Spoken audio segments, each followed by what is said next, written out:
Hey everyone, this is my reaction to the third episode of Kimetsu no Yaiba Mugen Ressha-hen. And last episode, the action really got started, and our characters kind of took a nap, which, you could say that kind of put a bit of a pause on the action, but there is action going on upstairs, which eventually, I imagine, will lead to them waking up and having action in real life. I think it's only a matter of time before that happens, but for now we get to see, inside their heads, get to see their dream space, and for, Tanjiro, I remembered his name. Tanjiro, he has, of course, his happiness with his family that, in this version of reality did not die horribly while he was gone, right? So he's having a fun time in there. And you got our Flame Hashira being awesome. I mean, he's that in real life anyway, so I guess there's not too much difference in that respect. But yeah, let's jump into episode 3 and see exactly more of the dream stuff, I assume, and possibly the awakening. But before I jump into it, I do want to say real quick, I have changed some audio settings with my microphone between last Kimetsu no Yaiba reaction and this one, so I think it sounds a little bit better. You're free to let me know your feedback in the comment section below. But for now, let's jump on in and see how things go. 3, 2, 1, right.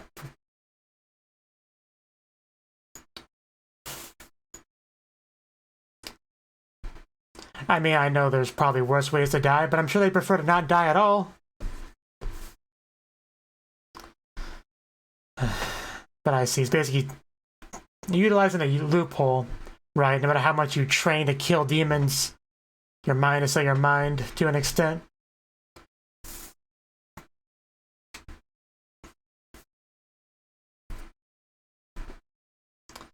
Yeah, I'm pretty sure this, we heard this part last episode.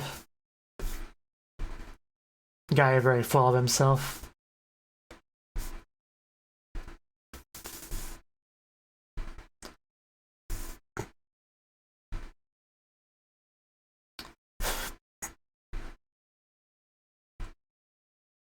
Maybe someone should put you to sleep, and he could just fall off the train.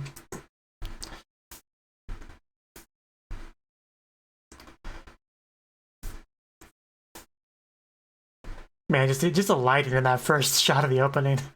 They really go all out with it.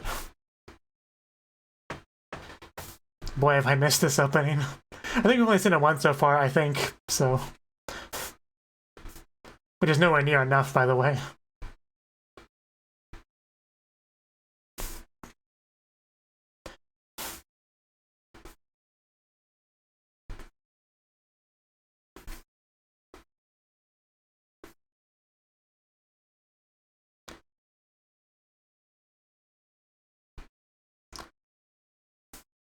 This guy. He's such a punchable face, doesn't he?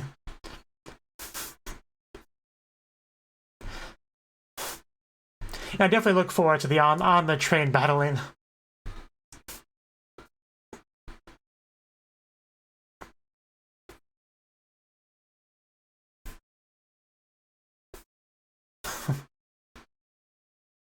And also I look forward to Nezuko participating in some way.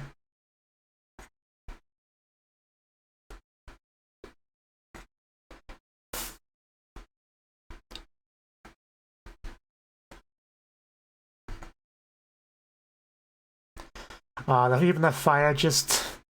It feels like I'm in the fire, if that makes sense. Which I guess isn't a good thing, but should have been.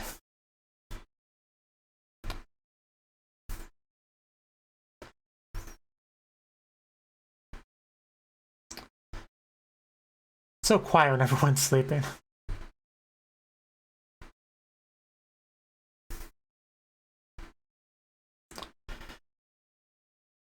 Okay, well, we got some Zenitsu. Because I don't think we saw any of his dream stuff last episode. Peaches. Is he holding a girl's hand? Did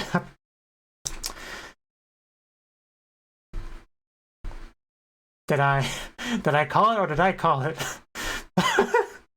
Oh god, and she's talking to. I'm kind of surprised she doesn't call him Zenitsu-sama in his dreams. Or, I mean, I could think of a lot of things you could have a girl call you in your dreams.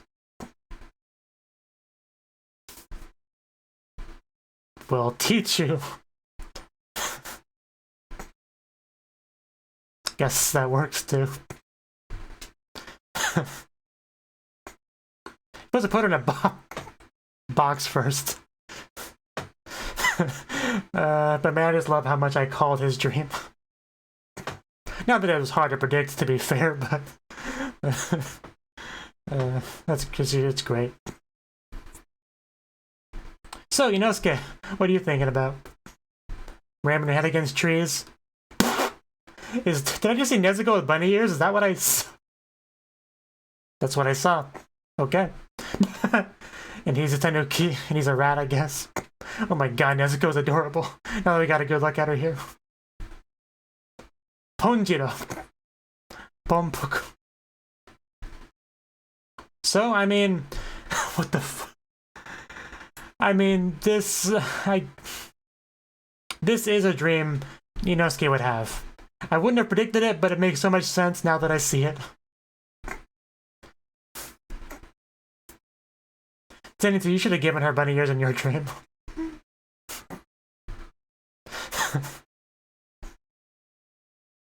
Well, I mean, we gotta look at everyone's dreams now at this point, I guess. Love how different Zenitsu and Inosuke's dreams are. So gonna get more of our fire boy. Because yeah, this is definitely a good chance to really get into his backstory and his character beyond the surface level.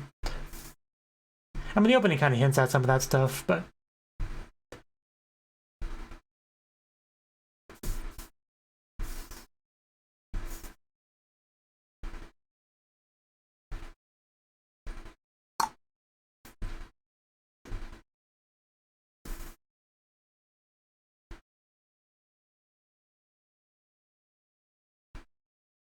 Are you even listening, Father?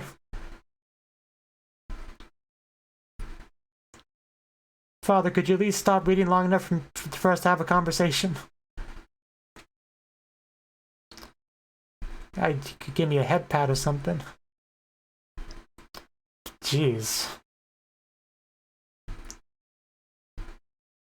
I think being a Hashira is amounting to something, but... I guess it's everyone's got their opinions. Just need to come out yet on Ichan. Well, he said anyway, whatever, but...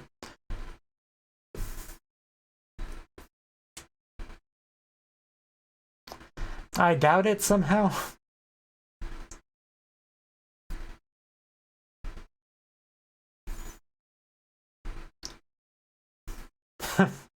Right. Yeah, something definitely happened.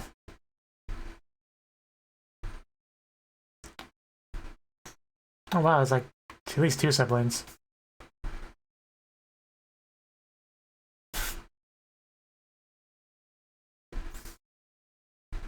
That's what I want to know.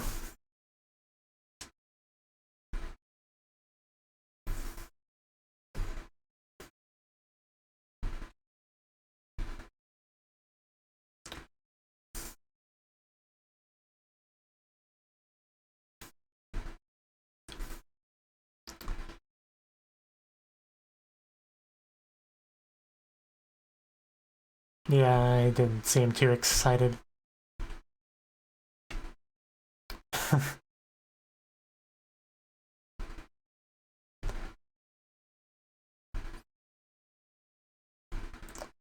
We didn't expect his backstory to be happy, but still.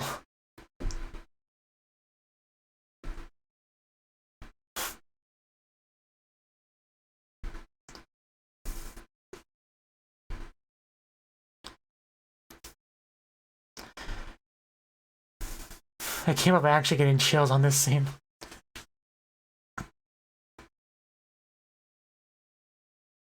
You can just tell how great it would be to have a brother like our Flame Hashira boy.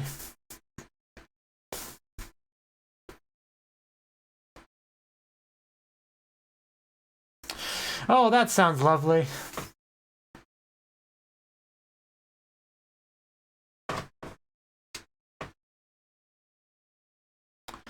I don't think that's entirely true.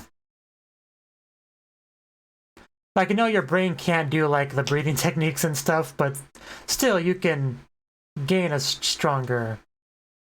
You can gain fortitude, a stronger mind over the course of time if you dedicate to it. You know, mental strength is a thing, is what I'm trying to say. So somebody invaded the dream.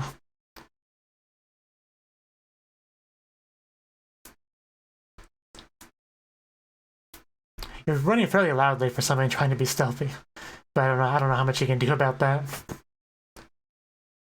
Mugen, you said the thing.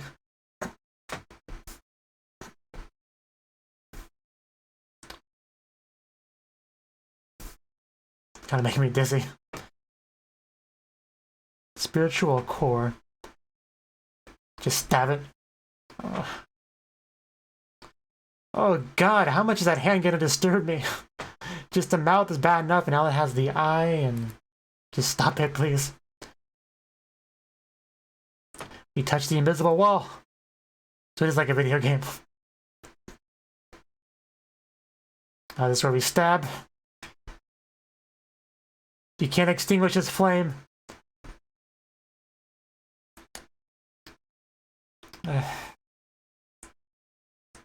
Oh, whoa, okay.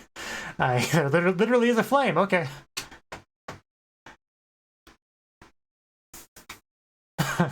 Yeah, this is definitely a visual. Yeah, that would not be fun to walk through.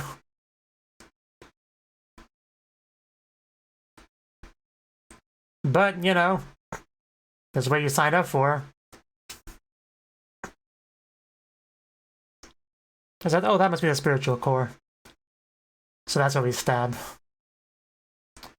It looks really cool.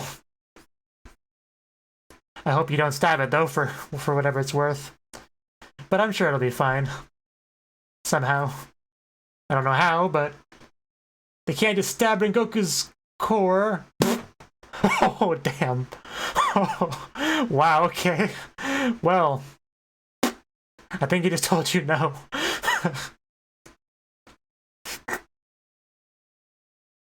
I like how it's kind of opposite, like she's been attacked physically while she's stuck in the dream, and while she's trying to attack him internally. Well, apparently when your spiritual core is threatened, you got some adrenaline kind of thing going on. Oh god, that looks painful.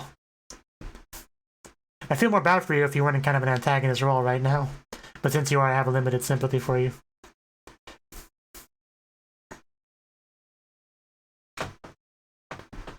Thank you, mommy.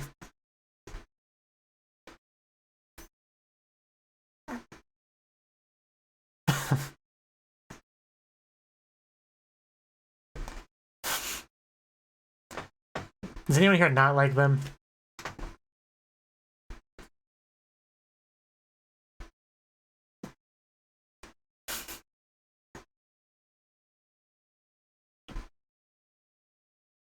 Is that the guy gonna try to stab Tanjiro's spiritual core?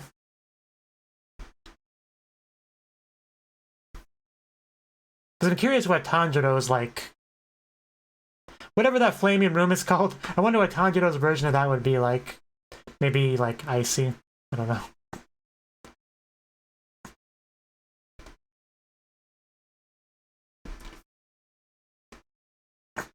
You open up Zenitsu and just like a harem of Nezuko's in there.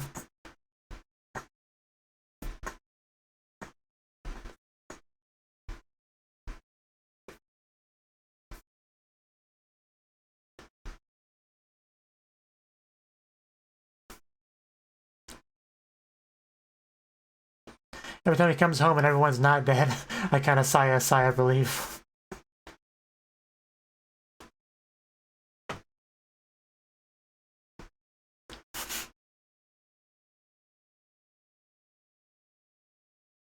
It's a good question. She's stuck in Zenitsu's dream. Please go rescue her.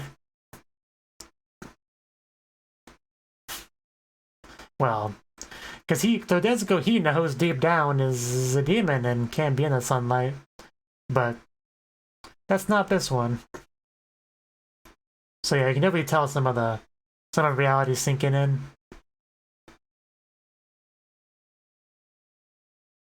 Which is probably how we'll transition to him eventually waking. No, there it is. I wonder if she's in the box or if she's...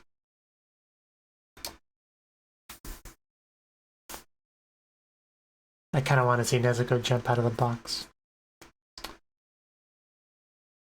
Oh, that water is gorgeous.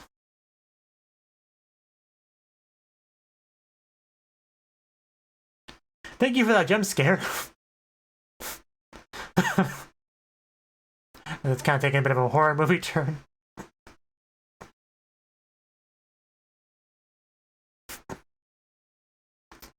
Shut up, reality. I'm enjoying myself. The Mugen train.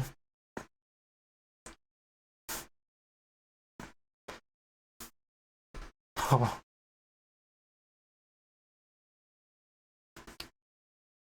Looks like he's still sleeping, though. Halt! He's trying to assert his dominance. Fight, fight, fight! That's an adorable angry face. You can tell she related to Nezuko. Okay, so she realizes it's a dream, but that's different than actually getting out of it. Okay. I guess that makes sense. Oh, Nezuko, are you gonna come out? Like, this is reality, right? Love you, Nezuko. Still just choking her out. Oh, God. Yeah, Nezuko's like, what did I wake up to? Oni-chan, wake up! I'm all alone, kind of. Just, if you won't give me my head pats, I'll take them by force. I would say give him a good morning kiss, but you can't really with the... Good morning headbutt works too. Yeah, I was about to say, Tanjiro's got a hard head. So it might not be the best idea. Like, he freaking just, knocked out Inosuke back in the day with that head. But anyway, something's definitely happening right now. Oni-chan, why are you on fire? What should we do? Should we get the fire extinguisher?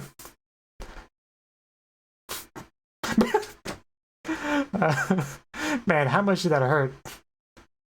I'm in pain, but I cannot scream. Yeah, it's really coming back now.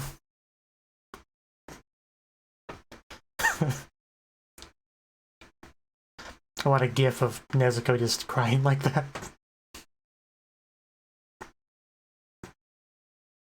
As enjoyable as this is, we can't stay here.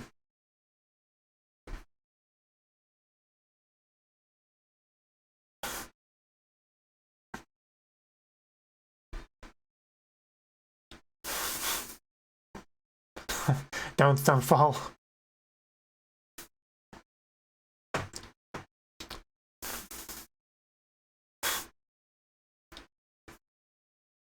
You think he'd stand out in a snowy forest?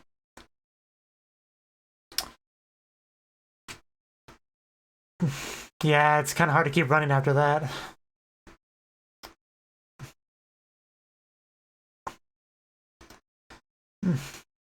Nezuko. Sorry, but the real you is kind of waiting for me outside.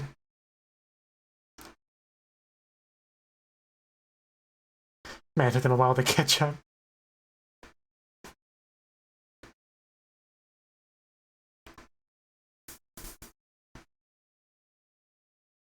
Gotta say something.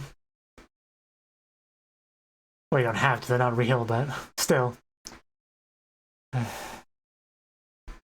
Mom, I gotta go out and slay demons. It's my destiny.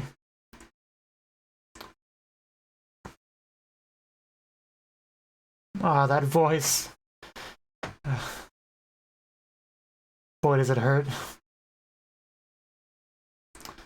The show's gonna try to make me cry, isn't it?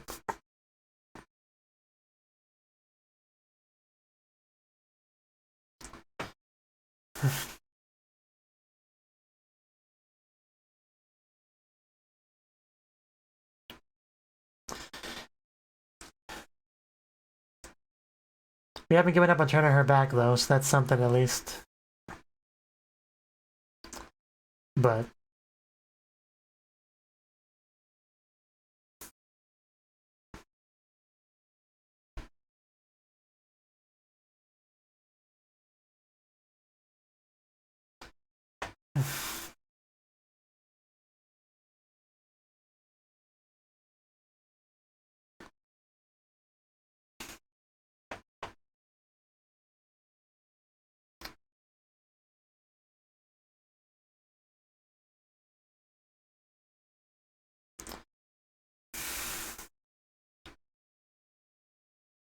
Dreams are nice, but you gotta go. You gotta go back to reality sometime. Especially when people are trying to assassinate you in the dream.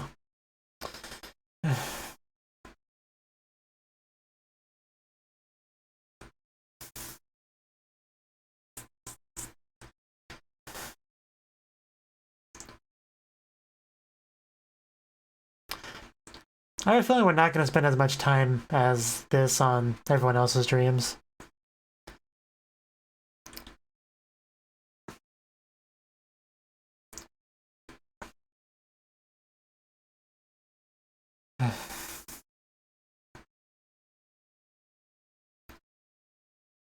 Like, I know there's not as much depth to explore with Zenitsu and Inosuke, given what their dreams are, but I still wanted to see more of them. At least we get to see Tanjiro's spiritual room.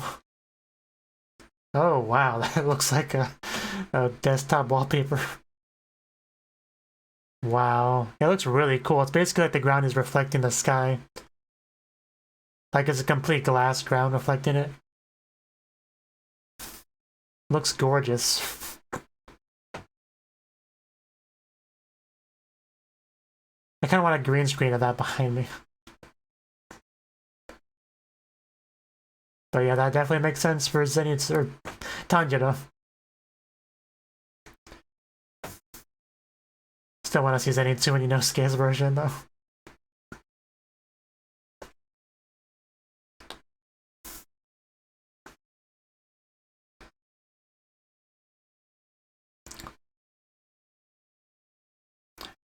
So yeah, it's a bit harder to see anything in like this blizzard kind of thing. Now visibility is a bit worse.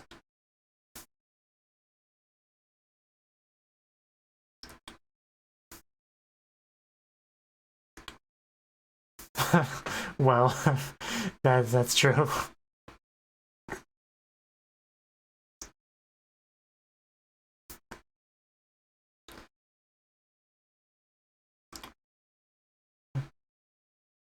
Have you tried pinching yourself?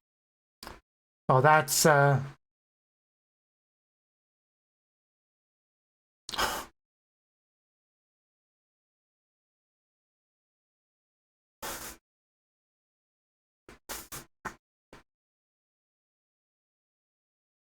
Thank you for the words of advice and encouragement.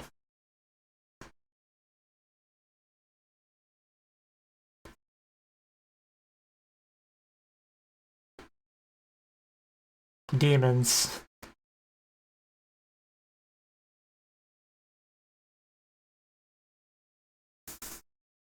Or he's gonna cut himself.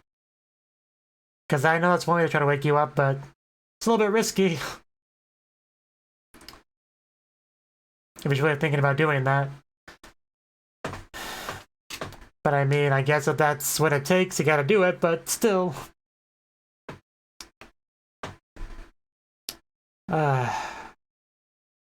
Jeez. Yeah, if you were wrong about this being a dream, that would... Oof. Show ends. Well, the episode ends. Man, I didn't even know we were that close to the ending. The end. I guess I could imagine a better time to end the episode. And the protagonist killing himself.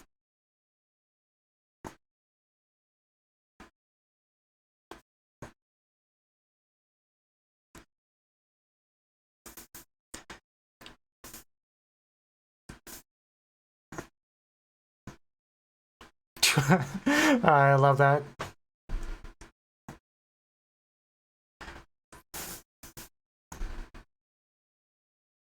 We didn't see the mother at all in Rengoku's thing, did we?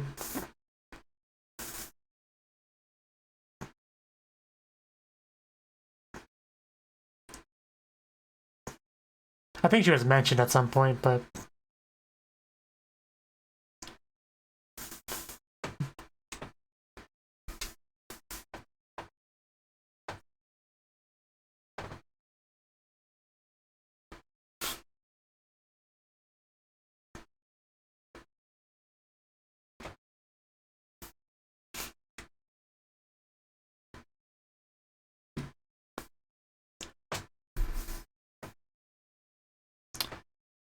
Okay, more of him. I guess you gotta make up for not being in the rest of the dream.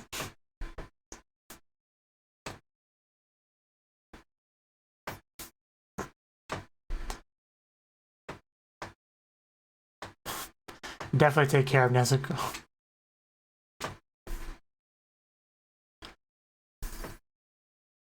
Insult?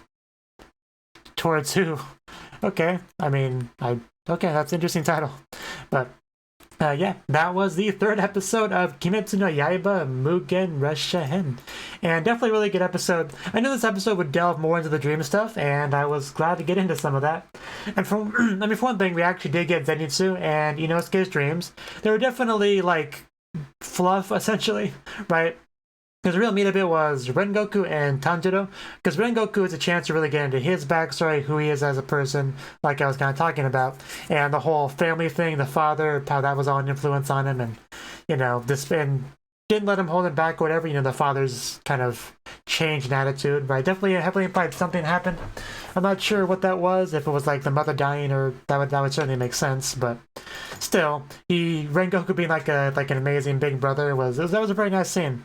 I actually got chills reading the scene, like I said, like just because he really does have that big brother energy, if that makes sense. I mean, Chanjiro is technically a big brother too, but doesn't really give out the same energy that Rengoku does, if that makes sense. But yeah, there's not really too much to say about Rengoku's flashback, but yeah, I definitely got to get a feel for the family bond, much like with Tanjiro stuff, right? But before we get into Tanjiro, I mean, what is there really to say about Zenitsu and Inosuke's? I mean, Zenitsu, it was pretty much what I thought it was. He was, being lovey-dovey with Nezuko, because of course that's what his dream would be. Like I thought maybe there could be some stuff with the grandpa and all that, because we did get a little bit of that in the Zenitsu backstory back in the Spider arc, right? I thought maybe they could do some of that with, a little bit of that within his Nezuko dream. I thought that may be a possibility, but I knew for a fact that Nezuko would heavily be prevalent in his dream. And she was. And of course she was, speaking as well, which definitely felt really weird, because she doesn't really speak. She mostly just kind of, she's quiet, occasionally grunts and stuff, but, pretty quiet for the most part. And we also have our, I'm not even sure what to call them, what's the word I'm looking for? Useful idiot squad. That's kind of for the purpose of buying time or whatever the demon said, right? So they're essentially being manipulated to help out the demon with promises of happiness or something, right? Something like that, right? So they're doing their thing, and the girl, I don't know their names, the girl went into Rengoku's dream, and she's like, okay, I was told to stab the spiritual core, and I gotta rip open the barrier to get in there, okay, and I gotta not to be spotted. Then she just runs along, okay, here it is. She opens it up and just flames everywhere. The flames actually look different than the flames you see near the end of the opening, right? I prefer the look of the ones in the opening, but it still looked cool, a whole room that's like essentially on fire, because that makes perfect sense for Rengoku's spiritual subconscious room, right? And so she just has to run through there just like sweating and stuff, and she gets in a position to stab his core. Oh man, that was great. And what happens? Rengoku just chokes her out. Oh man, that was savage, but you can't just let this girl stab your core and die or whatever happens, right? So he put a stop to that. I'm just curious how long he was choking her in that position, because some stuff happened and they shot back to it and he was still in that position. So I just kind of made me wonder how much time passed, because it's really hard to get a feel for the flow of time in anime, right? Because there's a lot of talking is a free action kind of stuff, so it's often hard to tell. But damn, that was something. But yeah, Tanjiro is, I guess I could mention Inosuke real quick. Inosuke's dream was essentially, I don't even know how to describe that. Basically, it's just him and his band of furry friends going on adventures and fighting stuff, including the train that has arms and stuff, because Inosuke kind of interpreted as being a powerful beast of some sort that must be defeated, conquered, right? And his gang of animal friends are helping him do that, I guess. The best thing about his dream was definitely Nezuko being a bunny girl, right? Nezuko definitely making the rounds, because she's in like everyone's dream. Literally everyone's dream. So, that sounds about right. But yeah, Tanjiro's, out of all the dreams, Tanjiro's probably the one that tugs at the heartstrings the most. I mean, there's definitely some emotional stuff in Rengoku, but Tanjiro, like, Tanjiro is a character we've known a lot longer than Rengoku. Even the family members, we've actually seen them way back in episode 1, even though they didn't last the whole episode. We still know of them. We know of Tanjiro's emotional attachment to them. We've seen them interact with each other before, so there's just a lot more emotion just kind of attached to it. So getting to see him essentially kind of get a second chance to interact with them and enjoy the warmth of the family and all that, in a hypothetical alternate reality where they weren't murdered horribly by demons, and Tanjiro did not pick up the blade to get vengeance and save Nezuko from demonic life and all that. Without all that, this is what life would be like, and it's a happy life, but it's also gone and never going to come back. Although the one thing that he has a chance of getting back is Nezuko, because that's kind of been a thing where he's working with the blood, getting the blood, giving it to the one lady, and she's trying to work out a way to get Nezuko to be human again, right? So we haven't quite lost that. That's something that he's currently fighting for. So as nice as it is to be trapped in a dream forever, you can't really do that, because it's going to kill you at some point. But also, you don't want to lose your chance to save real Nezuko in reality, get back a little bit of what you lost, essentially. So, yeah, I definitely did like the way they handled him starting to, like, get that realization that it's a dream. Little things here and there, whether it be, like, uttering a word or thinking something like Nezuko, oh, she's in daylight? She can't be doing that. Why not, Oni-chan? I don't know, it just came to me. He sees the box, and then eventually getting like the Tanjiro reflection yelling at him before they go into the water. There's a lot of really cool visuals trying to showcase that effect. But and Nezuko finally came out of the box, which Nezuko is kind of a magical existence, because she could have a small portion of the screen time of the episode and she will still somehow manage to steal the show. It's just a power of cuteness, I think, because she just had to wake up Tanjiro. Of course it doesn't work because it's a really deep sleep, right? So she's just trying to think of what to do, and she has him give her a head pat. I don't know how it's supposed to wake him up, but I guess it makes her feel better. But and then she starts to get a little bit angry, and then she goes for it. Bam! The headbutt, which I guess was meant to wake him up. But as we've established, Tanjiro has a hard head. That was never going to work, Nezuko. So that makes like a little injury, and I'm like, okay, yeah, that I guess it would hurt a little bit. But then it got progressively worse. Like, you started to see a blood spurt out at some point, and then the tears started to flow, and it felt so bad for her, but it was also so cute.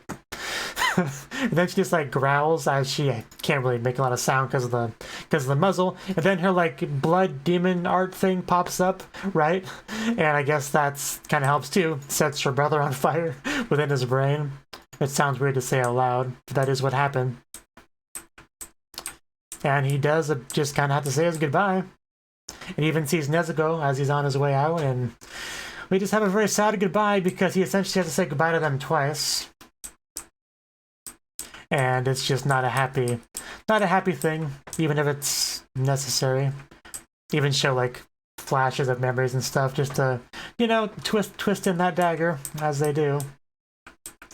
But then we even saw a little bit of the father too, not a whole lot, but a little bit of him, giving his words of advice and stuff like that. Speaking of advice, I was actually a little bit slow to pick up on what they were trying to say, talking about what he should cut. Because, I just thought, oh, well, I mean, yeah, cut demons. He's that's what he is. He slices demons. He should get out of here and kill demons. I thought that's what he was trying to say.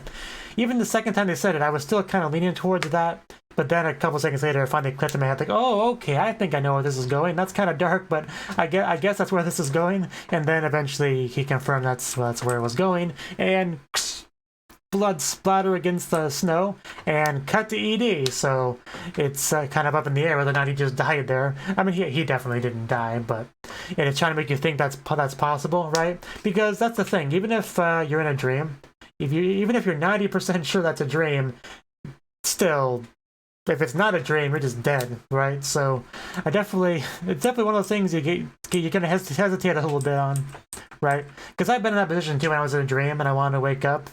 And I was like, okay, this is not a dream. Doing this is a bad idea. It's just one of those situations. But you gotta do what you gotta do, as we say. I think that's pretty much all I wanted to say about the episode. It actually spent less time on the Rengoku stuff than I thought it would. Maybe we'll go back and do more of it next time, because I think Rengoku's still asleep. And yeah, I think we ended off with Tanjiro about to wake up. So it is possible we'll have awake Tanjiro doing some things, and then occasionally cut back to Rengoku if we're not yet finished with this stuff. But we'll have to wait and see next time. Because the episode was called Insult, right? I don't know who that's referring to. I mean, the demon's been insulting all of us, right? Saying we're mentally as strong as babies and all that. Like, just a lot of unflattering words from that douchebag, so, you know, if we can go up there and beat him up, that'd be great. It's still so weird whenever Nezuko talks. It just feels so wrong. And also Bunny Girl Nezuko. I was not ready for Bunny Girl Nezuko, but I'm glad it was added to my life in this episode. What would have been great is if we actually had, like, the real Nezuko. Well, not necessarily the real Nezuko, but, like, a dream version of the real Nezuko. So we had, like, a demon muzzle Nezuko and, like, the non-demon Nezuko, like, in the dream together, facing each other, like, having a conversation. That was a thought I had as I was watching the episode. That would be something. Nezuko, like, talking to you, and the other Nezuko was just kind of, like, grunting and stuff, and, you know, I thought that'd be funny, but we did not get that, sadly. But,